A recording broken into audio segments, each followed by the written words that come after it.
NFL's top 100 player list is out. Find how many Vikings made the list. Plus, could Alexander Mattison be on the move? And the Twins win their fourth straight. We'll tell you how they did it. And it's all coming up next on Superior Sports Talk. KARE 11 sports anchor Reggie Wilson covers the Twin City sports scene nonstop. Luke Inman is ready to put him on the hot seat. That's what you're going to do to me? Instant analysis. Yanked. Out you go. Post-game breakdowns and red-hot takes. The Timberwolves need a stitch. Reggie and Luke give you a daily dose of Minnesota sports with Superior Sports Talk. Part of Locked On Sports Minnesota. And it starts now. Back in the lab, Reggie and Luke back at it. Another episode of Superior Sports Talk presented by Locked On Sports Minnesota. It's your daily 30-minute breakdown of everything Minnesota sports. That's Reggie Wilson on Twitter, at Reggie Wilson TV, and on KARE 11. Tuesday, Reg, you already got your workout in for the day? You feeling good? Ready to roll? I know, I'm feeling good. You know what I'm saying? Like, when you get that workout in early, you just feel like you're ready to conquer the world. I feel good. I'm just trying not to sweat too much on this podcast. My bad, y'all. Hey, remember, you got to follow along on the Locked On Minnesota YouTube channel. Hit the subscribe button there, and on Twitter, give us a follow at Locked On MIN. And remember, we're a podcast too, free and available, all platforms, Spotify, Apple, you name it, we got it. Plethora of choices over there, by the way. Ron Johnson Show, The Football Party, and more. Your one-stop shop with endless Vikings talk with local experts. Do us a favor, hit the subscribe button, and drop us a 5-star review. All right, to football we go. 9 days. We're in single digits until week one of the NFL season kicks off. That means 12 days until the Vikings home opener, taking on the border rival Packers. And the wild West starts this afternoon when all 32 teams must be trimmed down to a 53-man roster at 3 p.m. Central Standard Time. Things are going to be fast and furious all afternoon. It happens every year. But instead of more guessing and trying to assume who's cut and who stays, we'll get caught up on all that tomorrow when things are finalized. Which Vikings bubble guys made the cut, which were sent packing, along with all the other big names and surprise cuts around the league as well. But yesterday, rumors were swirling as it was leaked the Vikings aren't necessarily actively shopping Alexander Mattison, but they are picking up the phone, and it has been ringing. Up to 6 different teams have called in interest about the backup running back, and it's said to believe the Vikings have set the asking price around a 3rd or a 4th-round pick. Now, they used a 3rd on him 4 years ago when they drafted him. He's been an outstanding backup running back. Every time Cook goes down, he steps in.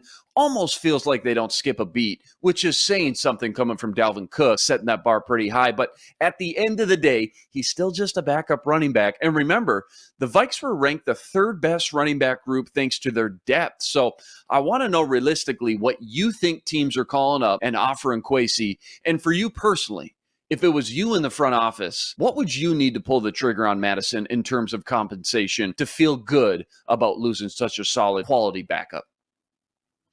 I think if the asking price is a 3rd or 4th round pick, I think, okay, all right, maybe. You know, you just have to kind of weigh out like whether or not you want to do a deal like that for a guy like Mattison, who is a very productive back. But maybe, I don't know, like, you know, you saw with the Rams last year, they kind of went platoon. You know, Akers had the Achilles injury. And so they kind of, you know, went platoon with guys like Darrell Henderson and, you know, guys like that, just trying to like mix and match. They didn't really have that one bell cow running back last year. They traded for Sony Michel as well. But what's interesting is, like, you know, you saw all the different ways that KOC is talking about using Cook. And we know that Cook is not necessarily a guy that you can always count on to play all the games on the schedule. And so having a guy like Mattison is a luxury for them, that you can plug a guy in, and he's not the same kind of a back as Cook is, but he's a big back, you know, like he's got some meat on the bones, you know, and so he's able to go in there and get in between the tackles and do what he needs to do. I think something that really impressed me moving forward last season was his ability to finish strong after contact. I feel like earlier in the year when he was coming into the game, he would get hit and he would go backwards, and it was just like, dang, man, like can he break, you know, tackles and finish forward? And I think he's like bulked up and really kind of taking it on himself to, really kind of finish these runs more, really fight for more yardage. And it really showed as he kind of, came in relief for Cook late last season. So look, you see some of the backs. Ty Chandler had a great preseason. They do have high hopes and expectations for Kane. And so maybe, you feel like, hey, Cook is the bell cow, but like, we can put Chandler in there and be a nice change of pace guy. We could put Kane in there on third downs maybe and have him, get the ball in open space and make something happen with that world-class speed that he has. But it's just like, okay, if you're just going to get a third or fourth round pick that you can't even use until next year, then what's the point? Maybe a team is desperate, but like, are you really giving up a third or fourth round pick for a backup running back? Teams didn't even get all that much for a guy like Julio Jones. Like the Titans were able to get Julio Jones on a bargain. And this is at the time, you're talking about a top flight number one receiver in the NFL. And so I'm just not really sure. I don't know if they could get a third or fourth round pick and it's worth that much to them, then it's like, look, more power to you. That's fine. Do your thing. But why not just keep him when you know that Cook has, some durability concerns and you have someone who is very capable in his stead. First and foremost, you talk about falling forward. Vikes fans were so spoiled watching Adrian Peterson for 10 years. That dude was the king. No matter what the down distance situation, what type of run, inside, outside, you name it. That dude always fell forward for an extra yard or two. Back to Dalvin, though. Dalvin has played 5 years in the league. He averages 11.3 games per season. So if just going off his track record and history, he's likely to miss a handful of games. Are you going to feel comfortable and confident going into a Sunday game with Kene and Ty Chandler as your two running backs? I'm not sure. And, as far as Alexander Mattison goes, maybe some team does view him as a bell cow. Maybe some team loves the tape, what he's done, and says, dude, that's a guy that I'll give up a third or fourth because that's a guy that we can give the ball to 20 times a game. And the Vikes, just because they've had Dalvin, haven't really been able to use him properly and get their money's worth out of him. But the huge thing in all this to remember is he's going to be a free agent next year. And they've drafted two running backs in the last 2 years that they really like. They do. Kene Nwangu and now Ty Chandler. So the writing's on the wall. It's a business at the end of the day. Great chance he's just not coming back. So if you try to recoup what you can now, I think yes. And back to your point about Julio, remember, if somebody offered a fourth right now for Mattison, I wouldn't even flinch. Remember, Nick Mullins, a backup quarterback, just went for a conditional 7. So the market out here for backups is not rich. If someone offered maybe even a fifth rounder, I think that's pretty generous. And remember, too, Kwesi did a lot of wheeling and dealing last year. And by the time the dust settled, he was missing a 2023 fourth round pick after moving up. So to get something close to that compensation and try to get back to even would feel really good going into next year's draft. It'll be interesting, too, just because cut days are today doesn't necessarily mean he has to be traded right now. They could wait and hold out a little bit longer, try to drive the price up a little bit. It would make sense because of all the transactions taking place and teams, they want their rosters to be set by bedtime tonight. But if he doesn't get moved today, doesn't mean the book is necessarily closed on him yet. Moving on, the NFL released their top 100 players in the NFL. Players 1 through 20 last night. Boy, they really love to milk that thing, by the way. A 3-hour event to get through 20 players that we could rip out in the next 18 seconds. Are you kidding me? Thank God for DVR. But today I want to go off ESPN's latest rankings because they copied them and they did the same exercise with all their NFL experts. Mahomes 1, Aaron Donald 2, Aaron Rodgers 3, Cooper Kupp 4, Josh Allen 5, TJ Watt 6, and Justin Jefferson 7. In total, 3 Vikings made the list with JJ at 7, Dalvin at 81, and Kirk Cousins at 89. Reggie, quick thoughts on the list and the Vikings that made the cut. Wait a minute. The NFL top 100 had Brady number 1. What was Brady on their list? Oh, Brady, number 20. Brady led the 20. NFL and just His peers all around the NFL ranked him as number 1 in the league. number one at 45 years old. They ranked him number one. And ESPN's like, yeah, we heard what y'all said and what y'all think, but what we think is the GOAT is he got to go down to number 20. That's where he is on our list. Yeah, like, we're gonna have to talk to Mike Clay and yeah, like Todd McShay and Mel Kiper. We're gonna have to talk to those guys. Yeah, I don't know who was in that's charge a low of this blow list, but that just doesn't seem right now. Okay, now what does seem right, and which I kind of had a beef with the NFL Top 100, but it's like, look, these are the NFL players. They're out there on the field with these guys, so they have a different perspective and feel for them. But where I thought that they got it wrong, I think JJ was 17 on the NFL Top 100, and he's number 7 here. That feels a little bit more like right to me. They also had Jamar Chase lower. I know, and that's the tough thing about Chase, and I hate that we always compare the two because they are two different entities and two different This is just going to be a thing for the next decade, isn't it? They played together at LSU, and they were two dynamic guys. Like, we get it. So, they always seem to be joined at the hip in comparison's sake. But what's interesting is they had Chase lower than Jefferson on the list. And everything that we've seen so far, everybody's projecting Chase to be higher than Jefferson. But, these guys, these players, these rankings with ESPN seem to give JJ his respect. And number 7, that's really, really nice for him. And I do believe that he is deserving of that spot because of the production that he's had over the last couple seasons. Like, you have to give it to him there.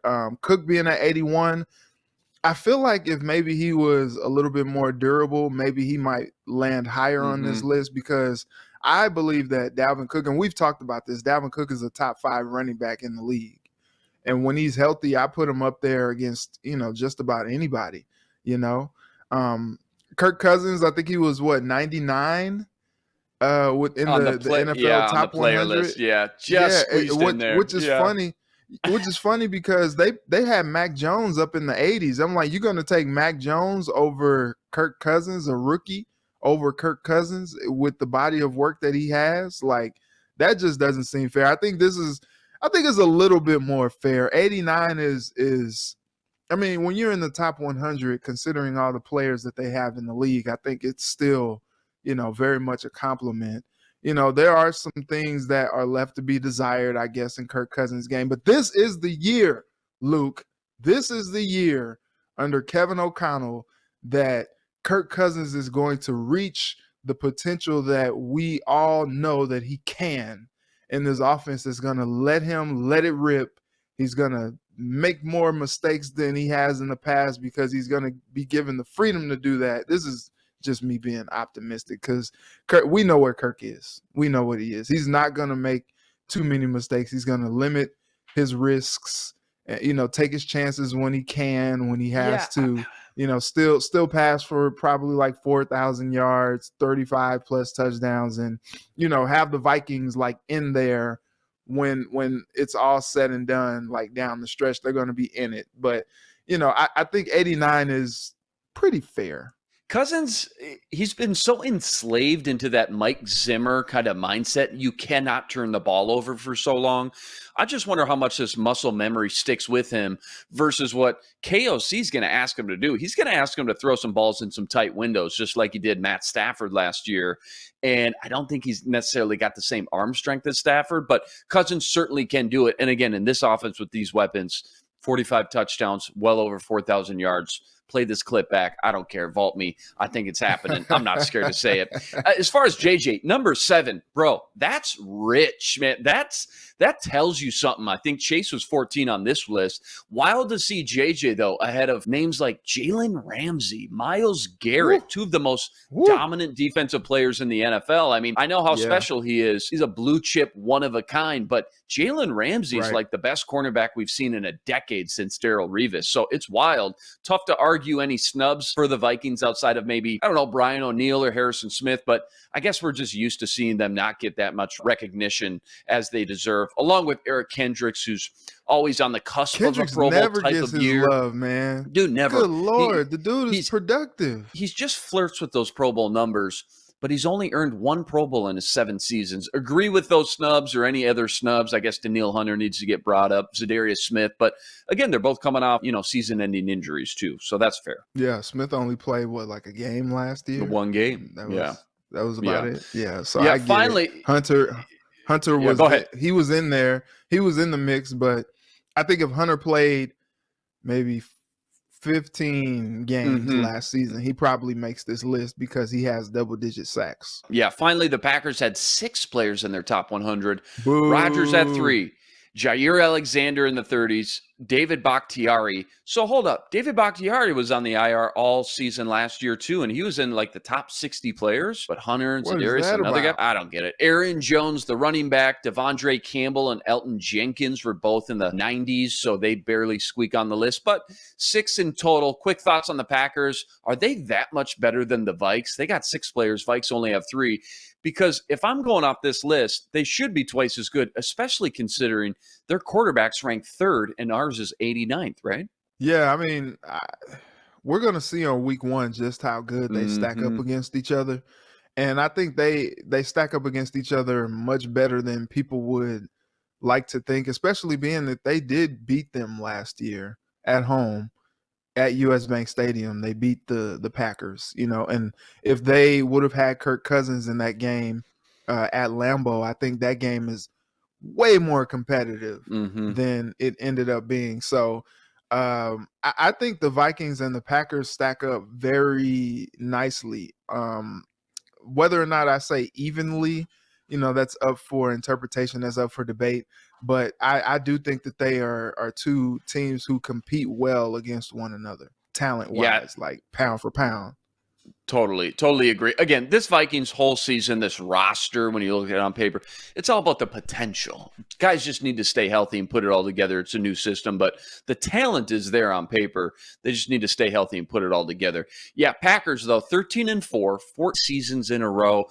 We're all waiting for that regression season, but I got to be honest, it's hard for me to bet against them and Aaron Rodgers coming off back-to-back MVP seasons. Like, am I supposed to just believe he's suddenly going to drop off a cliff and forget how to throw a football and read defenses? I'm not buying it.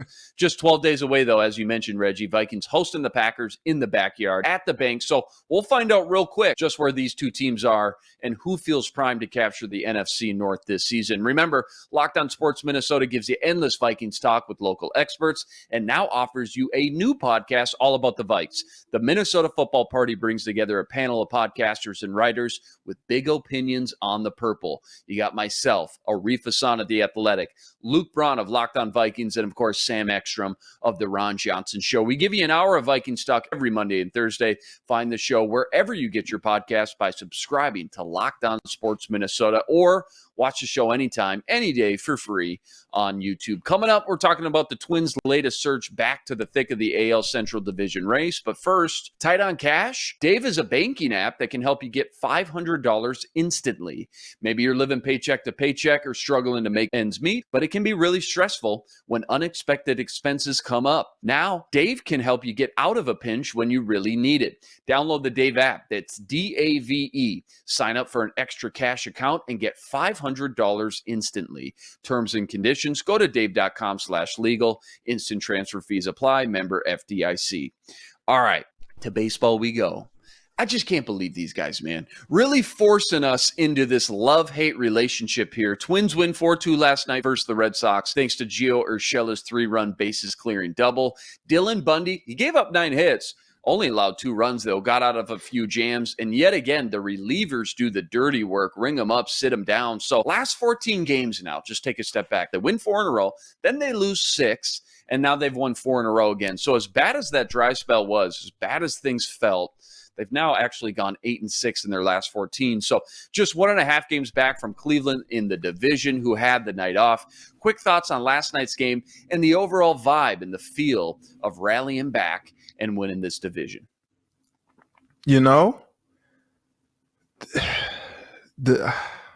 So last night I made the comment in the sports office. I said, maybe, just maybe, the Twins are turning it on at the right time. Carlos Correa is heating up. He's, looking justified for that moolah that they spent for him. They are winning games 4 in a row. They're winning games in come from behind fashion. You know, that big 5th inning yesterday, Gio Urshela clears the bases, and the bullpen held. You know, there were times a couple months ago where a 4-2 lead was just like, oh my God, that's not enough. That is not enough. And then last night, they go out there and shut them down inning after inning. You know, Duran, Jax comes in, you know, like that was impressive what they did last night. And I hope that for their sake that they're gaining some confidence off of these things, because these are the ways that you want to win. And these are the times that you need these type of wins, because they are in the fight for the division.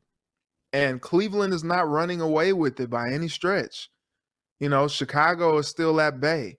Like, they have a chance to go ahead and gain this division lead back and get into the playoffs as the division leader. And wouldn't that be something with how dead to the water they looked last week? Yeah, some good news, bad news in the medical tent and health department. First of all, Byron Buxton, obviously the A topic. He's still dealing with that hip, probably at least another week, I would assume.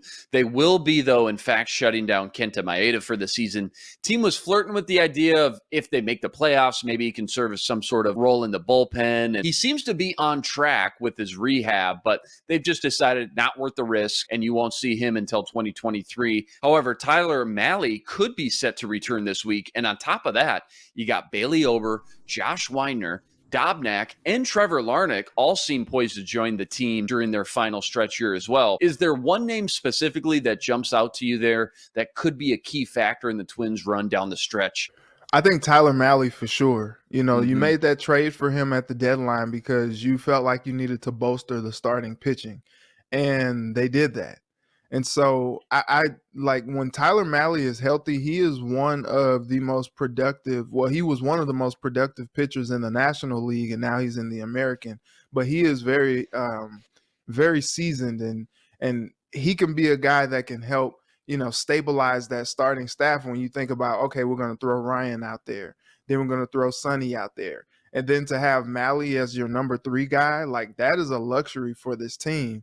And if the bats can get hot at the right time, like they seem to be doing right now, and then you throw in some high-level starting pitching as well, like that is exciting. And I think that's something that the Twins could kind of hang their hat on as they kind of get towards this playoff stretch. If they can get Mahle back, man, that would be huge. Fulmer and Lopez have gotten back on track, and having that third player you traded for to make an impact could be the catalyst in helping the Twins steal this thing once and for all. Remember, Twins have 9 more games until they play 8 of their next 11 with Cleveland.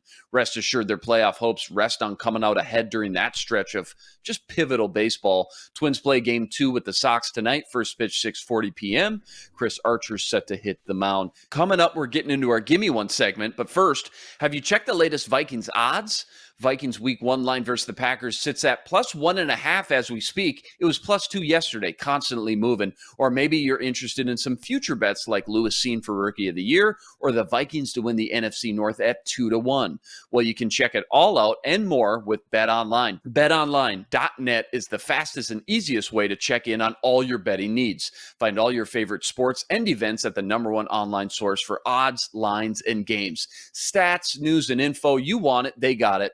BetOnline makes betting easy and is your #1 source for all your betting needs. Go to betonline.net today to learn more. That's betonline.net. It's where the game starts. And remember, when you subscribe to Locked On Sports Minnesota, you're getting endless Vikings talk with local experts. Sam and Ron talk football every day on the Ron Johnson Show. Reggie Wilson right here gives you a sports anchor's perspective on superior sports talk. And the Minnesota Football Party brings together the top Vikings podcasters in the city. Subscribe to the free Locked On Sports Minnesota podcast feed wherever you find your podcasts, and drop us a 5-star review, or find all our videos on Locked On Sports Minnesota YouTube channel. Hit the subscribe button there and leave us a comment. Let us know what you think. All right. Time has come. One of my new favorite segments going on here called Gimme One. I'm going to throw out a Viking topic to Reggie. He's going to give me his first response that comes to mind. Let's jump right into it. Now, let's take a step back. We talk a lot of Vikings on this show, but let's take a step back and look at the NFL as a whole. Give me one rebuilding team, a team that struggled last year that you expect big things from this year. All right. So I was looking at some of these teams, and I think the natural one, especially because they're hot with the Hard Knocks right now, is the Detroit Lions. But I kind of look at a few teams here. So I'm looking at the New York Giants. They got a new coach. They're trying to, establish something new. One of the other hot teams is the Miami Dolphins as well, with, them giving Tua some more weapons with Tyreek Hill and kind of bolstering them. You know who my money would have been on had it not been for the injury at quarterback? The New York Jets. They had an outstanding draft. They had an outstanding draft. They had some great signings in free agency as well. They stole away our guy Tyler Conklin. He was going to be a good security blanket for young Zach Wilson. But Zach gets hurt, tears his meniscus, and now we got Flacco for maybe the first 2-3 weeks of the season, which may not be a bad thing. He is a Super Bowl winning quarterback. But I think all things considered, I probably would have gone Jets if the quarterback position was a little bit more stable. But I guess for the sake of this one, if you're going to do a gimme one, I'll go Dolphins. And Jets, maybe my favorite draft of all 32 teams. But on top of the quarterback injury now they're dealing with, they lose their starting left tackle, Mekhi Becton, again. He was a top 5 pick, and they just need some protection and good offensive line work for not only the passing game and a young developmental quarterback, but the running game with Breece Hall. They just seem like they're constantly trying to figure out their offensive line, and that's just a recipe for disaster. My team, also, watch out for the Jags. That's what I was gonna say. Also, we gotta give somebody's got to give love to the Jacksonville Jags because this offseason has been solid, man. Great defensive additions. They draft Devin Lloyd, the linebacker from Utah, who, if the Vikes would have drafted him at 12, I would have been fine with it. They got him in the second round, so that was a great pick. And then obviously you pair him up with the number 1 overall pick, Travon Walker from Georgia. That's 2 dominant front 7 players. And then most importantly, you bring in a quarterback guru in Doug Peterson and get Urban Meyer out of there. They got Trevor Lawrence, maybe the best prospect to come out of college since Andrew Luck. Finally, Trevor Lawrence will learn and understand the nuances of the NFL from a real NFL head coach in Doug Peterson, and he's got the recipe for success. He's got a great offensive line and a good running game with Travis Etienne and, of course, James Robinson. So that's my team, my sleeper team. All right, next one up. Give me one. Give me a playoff bubble team that you think could make a serious run and get hot at the end. A playoff bubble team. You got these teams in the, like the Broncos and, even the Vikes, the Cardinals, the Patriots, the Raiders, the Titans. Which team out of all of them, pick one that you still think has a shot to get hot and go win a Super Bowl? Who's Super Bowl contender in your eyes? Super Bowl contender. I think the Carolina Panthers are going to be much improved. I like that. But, I'm staying in that division. All right. And follow me here, Mr. Spinman. So, yes, sir.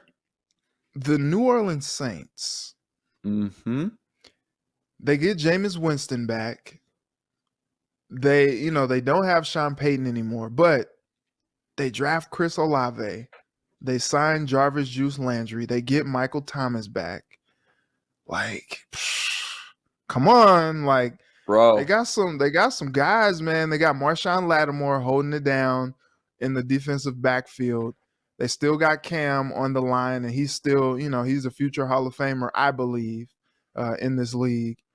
And I don't know, man. It's something about them. They signed Tyrann Mathieu, add a little swag back there. Yeah, man. They might be, look, that division is going to be tough. The Bucks clearly the class of that division.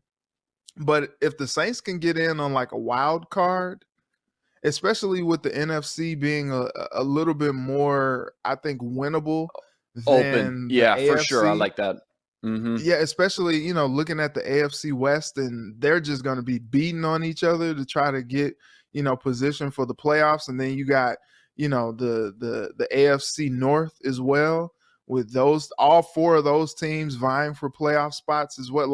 The AFC is going to be a gauntlet.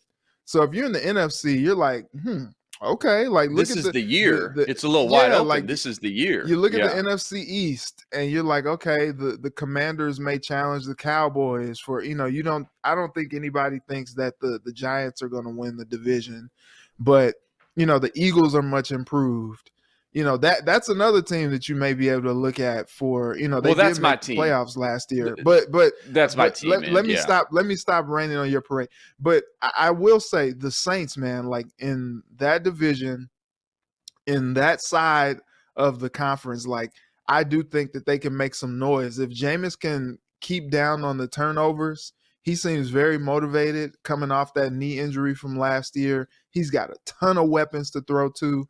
I like the Saints. Here's why you should like the Saints. They quietly have a top 5 defense last year, and it's probably only going to get better. It's just a quietly under the radar, great, solid defense. Jameis Winston threw 5,100 yards 3 years ago.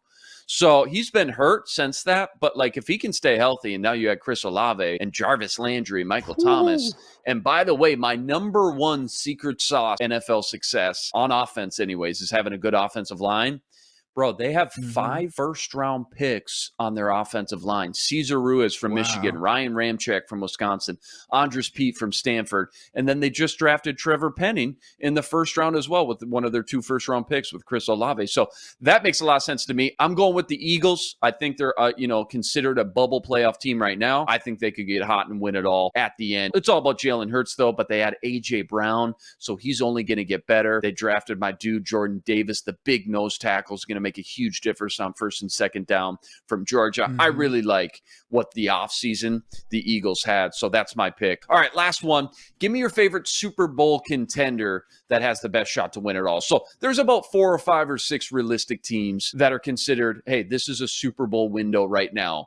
Bucks, Packers, Chiefs, Bills, Rams, probably throwing the Chargers maybe, Broncos perhaps, 49ers perhaps, Ravens perhaps. So that's about 7, 8 teams. Who's your favorite of the bunch that, hey, you're in Vegas, I give you $20. Which team you putting $20 on to win the Super Bowl? Who you got? Dang, what's interesting is you mentioned the Ravens in that group that you just mentioned. You didn't even mention the team that went to the Super Bowl last year. Bengals. I didn't even say. I skipped right over them. They're sitting at number 6. I skipped right over them, man. Super Bowl curse. I don't know. Maybe they'll regress back to the mean, but yeah. Well, you didn't mention the Rams either. They won the Super Bowl. It's kind of crazy. Like, and look, what have you done for me lately, man? That's old news. I guess that's so. News, like, right? goodness gracious, man. Like, whoo, tough crowd over here with the spin. Tough crowd, man. No, but I think what's interesting is, like, I still consider the Kansas City Chiefs as one of the elite teams in the league, and they lose Tyreek Hill. But I think this offense may be even better next year because they might have a little bit more balance. And they have some guys that they really Tyreek Hill every play or Travis Kelce. Yeah, I like that. And so I think Kelsey's gonna have a monster year. I think they're gonna find their way with some guys like MVS, and they drafted Sky Moore, and they got Juju. Like I think this Kansas City team is gonna be impressive. They lose a guy like Matthew. They signed Reed. Justin Reed, great underrated safety. And so, great. And so I think this team has a chance. Everybody's talking about the Bills and all that. I do think it's going to be tough for the Chiefs in their own division. Looking at the Chargers, looking at the Raiders, looking at the Broncos. Goodness gracious. If they can get out of their own division, they may be Super Bowl contenders off that alone. But I do think that the Chiefs are right there. That being said, I think this is Tom Brady's year. I think this is Tom Brady's year. And if the Chiefs end up having like a Super Bowl rematch, if it's Chiefs Bucks, how fun would that be? In the Super Bowl? Yeah, that would be really fun. I think this is the year that, Tom Brady says, look, he's 45. He's got a lot of bleep going on, I think this could be the year that the Bucks win it all. He rides out into the sunset, and that's about it. Yeah, I just wonder if he got to the Super Bowl and lost, if that would be enough for him, or if he'd be like, nope, I got to be the guy that rides out in the sunset Coming like back. Peyton Manning. I can't do it. I got to come back again and try to get back to the Super Bowl and win it. We're running short on time. I'll just tell you, I'm going with the Bills. I did make fun of a lot of people a few weeks ago saying people have already crowned the Bills to win the Super Bowl, but you just talked about Tom Brady. What do we love about Tom Brady? His one thing that's, not a physical trait, his competitiveness, his will to win. Yeah. Josh Allen has that swagger, man. He's a superstar and he's feisty, and all he wants to do is go win a Super Bowl. He's got all the talent around him. They added Von Miller. Are you kidding me? They drafted a stud cornerback from Florida, Khair Elam. I think their defense is in the top 5. It may be an easy pick. I may be going chalk, but I really do think if you give me $20, I'd have to put at least some of that pie on Josh Allen and the Bills. All right, that's a wrap today. Back here tomorrow, breaking down more Twins, Vikes, and plenty more. Remember to like, rate, review, and subscribe to the YouTube channel. Join us every day for another episode with your 30-minute breakdown of everything Minnesota sports, which, by the way, you can now find streaming on your Roku device, so be sure to look out for our Locked On Sports Minnesota app there as well. Pretty cool. All right, we're a podcast too, free and available, all platforms. Subscribe, drop us a 5-star review, and take us everywhere on the go. That's the legend right there, still out grinding at the Minnesota State Fair. Go check him out, Reggie Wilson.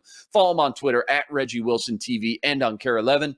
I'm Luke Inman on Twitter at Luke_Spinman. Special thanks to our producer, Matt DeBritz. Tune in tomorrow to Superior Sports Talk, part of Locked On Sports Minnesota. For Reggie, I'm Luke. Until tomorrow, signing out. Be blessed. Spread love today.